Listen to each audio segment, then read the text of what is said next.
Perkumpulan Survei Opini Publik Indonesia atau Persepi telah menyelesaikan pemeriksaan terhadap Lembaga Survei Indonesia dan Poltreking Indonesia terkait perbedaan signifikan hasil survei Pilgub Jakarta 2024. Persepi menjatuhkan sanksi kepada Poltreking Indonesia karena memiliki dua data yang berbeda. Apakah Anda penasaran mengapa Persepi melakukan pemeriksaan terhadap Lembaga Survei Indonesia dan Poltreking Indonesia?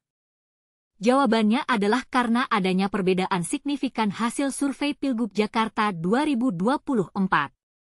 Persepi menjelaskan bahwa pemeriksaan pada kedua lembaga menggunakan parameter dan ukuran yang sama.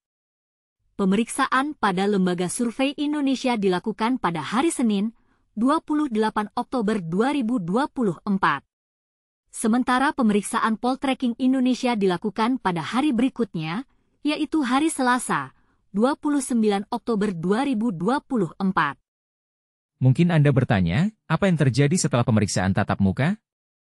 Jawabannya adalah Dewan Etik meminta kedua lembaga menyampaikan keterangan tambahan secara tertulis yang dikirimkan pada hari ke-31 Oktober 2024. Dewan Etik Persepi kemudian meminta kembali keterangan lanjutan dari Poltreking Indonesia pada hari Minggu, 2 November 2024, pukul 19 WIB, karena dipandang keterangan tatap muka dan tertulis yang telah disampaikan belum cukup memenuhi standar pemeriksaan.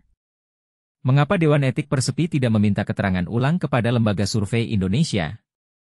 Jawabannya adalah karena keterangan yang disampaikan dan bahan-bahan yang telah dikirimkan ke Dewan Etik sudah memenuhi standar penyelidikan survei.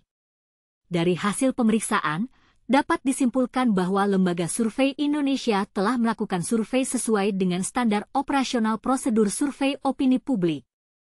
Pemeriksaan metode dan implementasinya dapat dianalisis dengan baik. Namun, Dewan Etik tidak bisa menilai apakah pelaksanaan survei Pilkada Jakarta yang dilakukan Poltreking Indonesia pada tanggal 10-16 Oktober 2024 dilaksanakan sesuai dengan standar operasional prosedur survei opini publik, terutama karena tidak adanya kepastian data mana yang harus dijadikan dasar penilaian dari dua dataset berbeda yang telah dikirimkan Poltreking Indonesia. Dewan Etik juga tidak bisa memverifikasi kesahihan implementasi metodologi survei opini publik Poltreking Indonesia karena adanya perbedaan dari dua dataset yang telah dikirimkan. Mungkin Anda penasaran, apa yang terjadi saat pemeriksaan Poltreking Indonesia? Jawabannya adalah Poltreking Indonesia tidak dapat menunjukkan data asli 2000 sampel seperti yang disampaikan dalam laporan survei yang telah dirilis ke publik untuk bisa diaudit kebenarannya oleh Dewan Etik. Poltreking menyampaikan bahwa data asli sudah dihapus dari server karena keterbatasan penyimpanan data yang disewa dari vendor.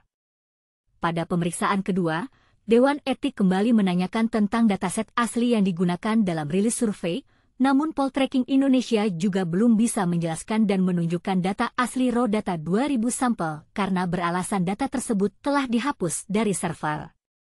Pada tanggal 3 November 2024, sekira pukul 10.50 WIB, Dewan Etik menerima raw data yang menurut Poltreking Indonesia telah berhasil dipulihkan dari server dengan bantuan tim IT dan mitra vendor.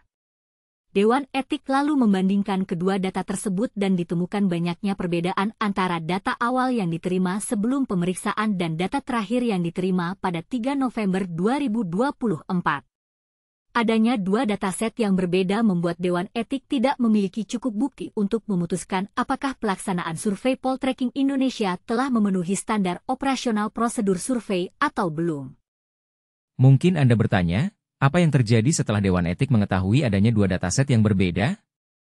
Jawabannya adalah Dewan Etik memberikan sanksi kepada Poltreking Indonesia untuk ke depan tidak diperbolehkan mempublikasikan hasil survei tanpa terlebih dahulu mendapatkan persetujuan dan pemeriksaan data oleh Dewan Etik. Keputusan dibuat dan ditandatangani oleh Dewan Etik Persepi pada tanggal 4 November 2024 terdiri atas Profesor Asep Saifuddin, PhD sebagai Ketua, Profesor Dr. Hamdi Muluk sebagai anggota, dan Profesor Saiful Mujani, PhD sebagai anggota.